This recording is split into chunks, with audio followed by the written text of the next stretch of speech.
Comment faire les grandes ablutions? Il y a une façon de les faire qui est suffisante, c'est-à-dire un strict minimum à respecter pour qu'il soit valide. Et il y a une façon qui est complète. Je ne rentre pas dans les détails, je vous donne simplement la façon la plus complète afin d'accomplir ces grandes ablutions. Nous commençons par dire Bismillah.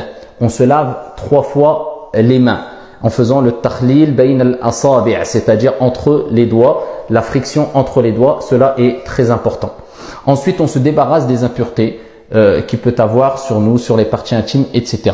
Ensuite, on procède de la même manière qu'on procède quand on fait les petites ablutions. C'est-à-dire, on lave ici sa bouche à 3 fois en faisant ce qu'on appelle al-madmada, al-istinshaq, al-istinthar, etc. Ici, du début jusqu'à la fin des petites ablutions.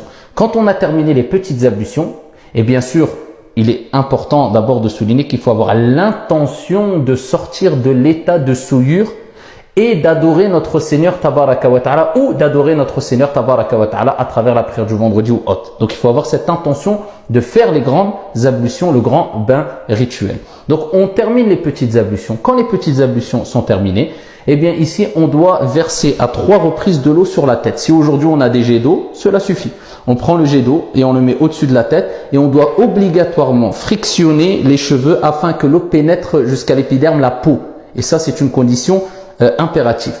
Quand on l'a fait à 3 reprises, à ce moment-là, on laisse couler l'eau sur tout le corps et il est recommandé de commencer par la partie droite du corps, ensuite la partie gauche, en faisant ce qu'on appelle la delk. La delk, c'est la friction et cela est obligatoire dans l'école de l'imam Malik rahimahullah ta'ala, c'est-à-dire qu'on doit accompagner le lavage, c'est-à-dire le fait que l'eau, ou plutôt le fait que l'eau se verse sur le corps d'une friction. Et c'est ce qu'on appelle le lavage. Autrement, cela s'appelle humidifier ou bien asperger d'eau. Mais le lavage, et c'est le terme qu'utilisaient les Arabes, c'était à partir du moment où l'eau était accompagnée d'une sorte de frottement, si on veut. Donc voilà pourquoi il est important d'accompagner ici l'eau qu'on verse sur le corps par une sorte de frottement ou friction sur toutes les parties du corps, sauf bien sûr sans toucher nos parties intimes. Et ici, on le fait selon nos capacités. Les parties qu'on ne peut pas atteindre avec la paume de notre main ou le dos de notre main, ici, on est excusé. Allah tabaraka wa ta'ala dit « Fattaqullaha mastata'tum ». La chose à savoir, c'est que dans les grandes ablutions, dans le madhab de l'imam Malik, arrivé au pied, on doit obligatoirement laver entre les doigts de pied aussi, en faisant aussi la friction. Ici, sans trop insister, mais faire suffisamment afin qu'on s'assure que l'eau a bien touché toutes les parties du corps et qu'on accompagne le versement de l'eau avec cette friction-là.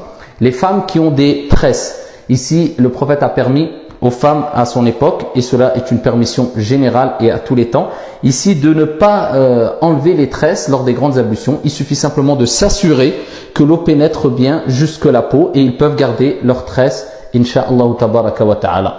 Donc, voilà comment on accomplit les grandes ablutions de façon résumée. Wallahu ta'ala a'lam wa ahkam. Wassalamu alaikum.